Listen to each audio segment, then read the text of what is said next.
মানুহৰ এই 5টি গুণ থাকিলে শত্ৰুৱে একোডাল কৰিব নোৱাৰে। মানুহে সদায় এই 5টি কথা মনত ৰখা দৰকাৰী।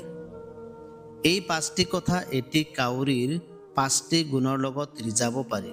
প্ৰাচীন বুদ্ধিজীৱী আচাৰ্য চাণক্যই কৈছিল যে কাউৰীৰ পৰা মানুহে 5টি কথা শিকি লোৱা উচিত। কাউৰী সৰ্বদা সচেতন আৰু সতৰ্ক হৈ থাকে। চাণক্যই কৈছিল, প্ৰত্যেকজন মানুহ সদায় এই কাউৰীৰ দৰে সচেতন আৰু সতৰ্ক হৈ থকা অত্যন্ত জৰুৰী। মানুহৰ চাৰিওফালে যেনেকৈ বন্ধু আৰু মিত্ৰ থাকে, ঠিক তেনেকৈয়ে মানুহ গম নোপোৱাকৈ শত্ৰু বিৰাজমান। আৰু সেই শত্ৰুৱে যিকোনো সময়ত আক্ৰমণ কৰিব পাৰে। শত্ৰু যিকোনো ৰূপত থাকিব পাৰে। শত্ৰু বন্ধুৰ ৰূপত, প্ৰতিবেশীৰ ৰূপত, প্ৰতিযোগীৰ ৰূপত নাইবা দেখা দেখিকৈ শত্ৰুতা কৰিব পাৰে। যিকোনো ৰূপত থাকিব পাৰে। শত্ৰু বন্ধুৰ ৰূপত, প্ৰতিবেশীৰ ৰূপত, প্ৰতিযোগীৰ ৰূপত নাইবা দেখা দেখিকৈ শত্ৰুতা কৰিব পাৰে। কাৰোবাৰ সৈতে মিলা মিছা কৰা, বন্ধুত্ব কৰা, আনকি কথা কওঁতে সতৰ্কতা ভাল। এইটো হৈছে কাউৰীৰ পৰা শিকিব লগা প্ৰথমটো কথা।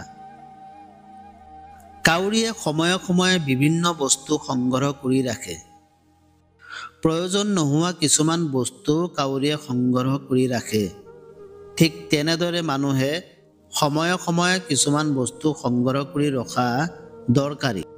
কাৰণ প্ৰয়োজনৰ দিনা মানুহে একেলগে সকলো বস্তু সংগ্ৰহ কৰিব নোৱাৰে। অৰ্থাৎ এই কথাৰ দ্বাৰাই চাণক্যই ভৱিষ্যত পৰিকল্পনাৰ কথা কৈছে। যেনে প্ৰথম 5 বছৰত এটুকুৰা মাটি, পিছৰ 5 বছৰত এটি ঘৰ। এনেদৰে পৰিকল্পনা কৰা উচিত। একে বছৰতে সকলো নহয়। নিজৰ গোপনীয়তা নিজে ৰক্ষা কৰা। উদাহৰণস্বৰূপে চাণক্যই কৈছিল যে কাউৰীয়ে যৌন আচৰণ আৰু চৰাইৰ দৰে আনে দেখাকৈ নকৰে। ঠিক তেনেকৈ মানুহৰো সকলো ধৰণৰ গুৰুত্বপূৰ্ণ কথা, আচৰণ, প্ৰিয়জনৰ সৈতে কটোৱা বিশেষ মুহূৰ্ত গোপন হোৱা উচিত। কাৰণ আজিৰ ইণ্টাৰনেটৰ যুগত আপোনাৰ এটা সৰু ভুল বা দোষ কেমেৰাৰ আগত পৰিলে ভাইৰেল হৈ পৰিবলৈ এটা ছেকেণ্ড নালাগিব। কোনো লোককে সম্পূৰ্ণৰূপে বিশ্বাসত ল'ব নালাগে। বিশ্বাস কৰা ভাল, কিন্তু অন্ধৰ দৰে বিশ্বাস কৰা অনুচিত। কাউৰীয়ে কোনো পক্ষীকে বিশ্বাস নকৰে। আজিৰ সমাজত ভুল মানুহক বিশ্বাস কৰাৰ ফলতে প্ৰাণহানিৰ দৰে অলেখ ঘটনাৰ বিৱৰণ শুনা যায়। সেয়ে কোৱা হয়, কোনো অচিন লোকক বিশ্বাস কৰাৰ আগতে বহুবাৰ চালি জাৰি চোৱা উচিত। এইটো সঁচা যে নিজৰ প্ৰিয় বন্ধু কেতিয়াবা শত্ৰু হৈ পৰে। সেয়ে প্ৰিয় বন্ধুকো সম্পূৰ্ণৰূপে বিশ্বাস কৰা অনুচিত।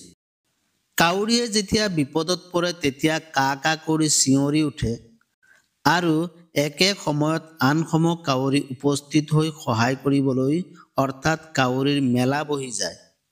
আৰু তেনে মুহূৰ্তত কোনোৱে যদি কাউৰীৰ ক্ষতি কৰিব আহে, তেতিয়া নিজৰ ঠোঁটেৰে কাৰোবাৰ মুণ্ড ফুটাই দিয়াৰ ক্ষমতা ৰাখে। সেয়ে চাণক্যই কৈছিল যে এই কাউৰীৰ দৰে মানুহে বিপদত পৰিলে চিঞৰ মাৰি ওচৰৰ জনৰ বা নিকট আত্মীয়ৰ সহায় বিচৰা উচিত।